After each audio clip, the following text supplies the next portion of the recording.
Hello বন্ধুরা, কেমন আছো? আশা করছি সকলে ভালো আছো। আজকে আবার নতুন একটি রান্নার রেসিপি নিয়ে আমি চলে আসলাম। আমার এই চ্যানেলে তোমরা যদি নতুন হয়ে থাকো তাহলে অবশ্যই সাবস্ক্রাইব করে দেবে। ভিডিওটি ভালো লাগলে অবশ্যই লাইক করে দেবে এবং যাতে করে অন্যদের কাছে ভিডিওটি পৌঁছে যায় তার জন্য শেয়ার করে দেবে। আর কিছু বলার থাকলে কমেন্টে জানাবে। এই রান্নাটি করতে কি কি উপকরণ লাগছে তোমাদেরকে বলে দিই। আর যদি কোনো কিছু ভুলভ্রান্তি হয় তাহলে তোমরা কিছু যেন মনে করো না। চলো তাহলে কি কি উপকরণ লাগছে বলে দিই। এই রান্নাটির প্রথমে লাগছে ছোলার ডাল, সর্ষের তেল, হলুদের গুঁড়ো, জিরের গুঁড়ো, লবণ, তেজপাতা, শুকনো লঙ্কা, কাঁচা লঙ্কা, পেঁয়াজের কুচি, আদা রসুন বাটা, পাঁচফোড়ন, এলাচ আর প্রয়োজন মতো পানি। প্রথমে আমি কড়াটা গরম করে নেওয়ার পর সর্ষের তেল দিয়ে দিলাম। তেলটা একটু গরম হওয়ার জন্য অপেক্ষা করছি।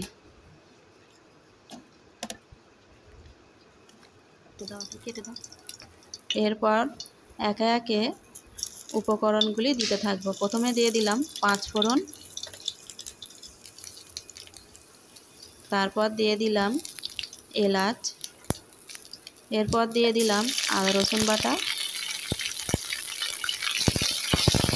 একটু নেড়ে চেড়ে নেবো হালকা করে। এরপর দিয়ে দিলাম তেজপাতা আর কাঁচা লঙ্কা, শুকনো লঙ্কা।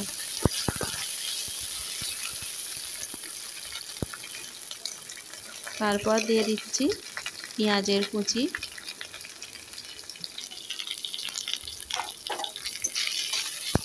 পেঁয়াজ কুচিটা ব্রাউন কালার হয়ে আসা পর্যন্ত নাড়াচাড়া করতে থাকবো।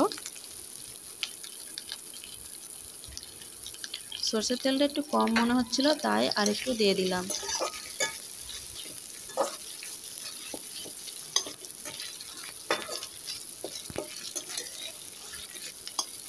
এখানে একটি কথা বলে রাখি, ছোলার ডাল আমি এখানে 2 ঘন্টা আগে ভিজিয়ে রেখেছিলাম। তোমরা চাইলে সঙ্গে সঙ্গে ধুয়ে নিয়েও প্রেসার কুকারে সিটি দিয়ে নিতে পারো। এরপর দিয়ে দিচ্ছি পেঁয়াজের ওপরে হলুদের গুঁড়ো।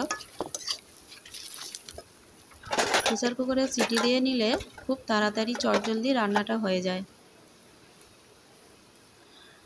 আমি এখানে কাঁচাই ছোলার ডাল নিয়েছি, প্রেসার কুকারে সিটি মারা নয়, মানে সেদ্ধ করা নয়, কাঁচাই 2 ঘন্টা আগে ভিজিয়ে রেখেছিলাম।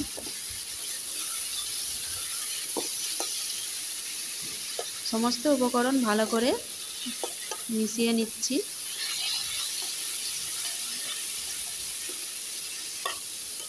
হালকা হাতে নাড়াচাড়া করে নিচ্ছি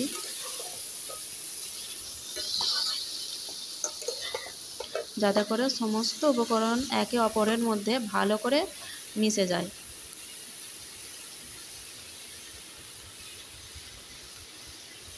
এরপর দিয়ে দিলাম জিরের গুঁড়ো প্রয়োজন অনুযায়ী।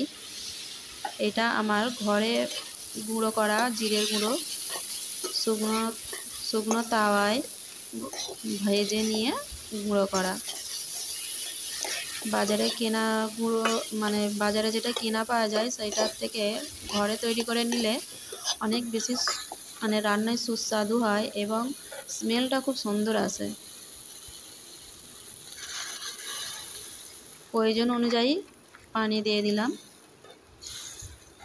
সেদ্ধ হওয়ার জন্য, কারণ আগেই বলেছি আমি এখানে ছোলার ডালটা সেদ্ধ করে নিইনি, কাঁচা নিয়েছিলাম। তাই এটাকে আমি 30 মিনিটের মতন প্রায় সেদ্ধ করবার জন্য ঢাকা দিয়ে দিলাম। তাই বলছি, যখন তোমরা রান্না করবে অবশ্যই সেদ্ধ করে নেবে, কেন সময়ের অভাব। মানুষ এখন সময়ের অভাব, সব মানুষেরই প্রায় সময়ের অভাব বলতে পারো। সেদ্ধ হয়ে গেছে, দেখে নিচ্ছি আমি, সেদ্ধ হয়ে গেছে ডালটা। আর একটু পানি লাগবে, দিয়ে দিচ্ছি। এখানে আমি গরম পানিটা ইউজ করেছি, কেন ঠান্ডা পানি থেকে গরম পানি দিলে রান্নার স্বাদ বাড়ে, এটা নিশ্চয়ই সকলেই জানো। প্রয়োজন অনুযায়ী লবণ দিয়ে দিলাম।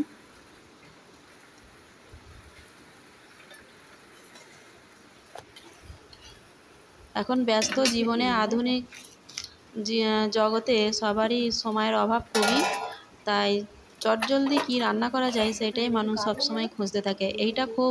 এইটা আমি এখানে কাঁচা ডাল নিয়েছি বলে প্রায় আমার এটা 40 মিনিট লেগে গেছে। তোমরা এখানে প্রেসার কুকারে সিটি মেরে রাঁধবে, দেখবে 10 মিনিটে রান্নাটা হয়ে যাবে। এখানে আমি ডিম দিয়ে দিচ্ছি। ডিমটা প্রথমে আমি বলিনি, স্কিপ করে গিয়েছিলাম, পরে ডিম 3টে আমি এখানে দিয়ে দিচ্ছি। তোমরা চাইলে ডিম দিতেও পারো, নাও পারো। যারা নিরামিষ খাও তারা আদা রসুন আর ডিমটা স্কিপ করে যাবে। আর এই রান্নাটার নাম হচ্ছে ছোলার ডালের মুইঠা। এটা ডিম দিয়েও রান্না করা যায়, আবার মাছের মাথা দিয়েও রান্না করা যায়। বড় মাছের মাথা দিয়ে রান্না করলে এত সুস্বাদু হয়। আজ আমার কাছে মাছের মাথা ছিল না, তাই ডিম দিয়েই আজ রান্নাটা তোমাদেরকে করে দেখালাম। তো আমার এই রান্নাটা কেমন লাগলো অবশ্যই তোমরা বন্ধুরা কমেন্টে জানাবে, আর সাবস্ক্রাইব করতে ভুলবে না। আর অবশ্য করে লাইক করে দেবে আর শেয়ার করে দেবে অন্যদের কাছে।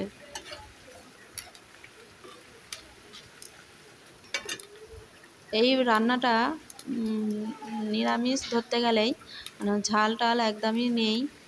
আর শেষবেলায় একটু জিরের গুঁড়ো দিয়ে রান্নাটা নামিয়ে নেব। বাচ্চারা খেতে খুবই পছন্দ করে। ডিম মানেই বাচ্চারা খুবই ভক্ত। ডিম ভক্ত যারা, যেসব বাচ্চারা ডিম খেতে ভালোবাসে, এই রান্নাটা করলে তারা অনায়াসে ভাত খেয়ে নেয়। বড়রা তো খাবেই, বাচ্চারা একদম চোখ বন্ধ করে খেয়ে নেবে। বাড়িতে বানিয়ে দেখবে একবার কত কত সুন্দর এই রান্নাটা খেতে হয়। এবং এত ভাজা জিরেটা দেওয়ার পর এত সুন্দর স্মেল বেরোয়, কি বলবো। ফোনের এপার থেকে আমি আর কিছু বলতে পারছি না।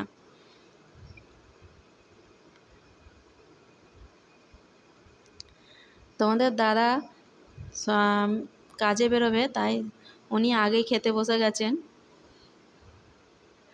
দেখতে পাচ্ছ বন্ধুরা, উনি খুব জলদি খাওয়া দাওয়া শেষ করছে, খুব তাড়াহুড়ো করছে। আমি বলছি যে একটু আস্তে খাও, বিষম লেগে যাবে। উনি আবার আমাকে বলছে খুব সুন্দর হয়েছে রান্নাটা, গুড লাক। আমার ছোট বাচ্চাটা নতুন হাঁটতে শিখেছে, দেখো কেমন লাগছে। আজকে এই পর্যন্তই।